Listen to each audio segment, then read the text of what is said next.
us that we are connected.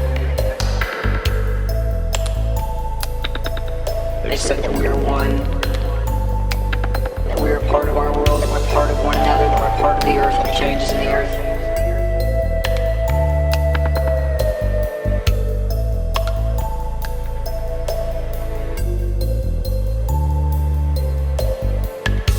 What I found is, over the last 22 years that I've traveled nearly every continent of the earth and spoken to people from so many different traditions and cultures, is that people really want to believe that. They want to believe, and they like to believe that we're truly connected, but they need a reason for that belief.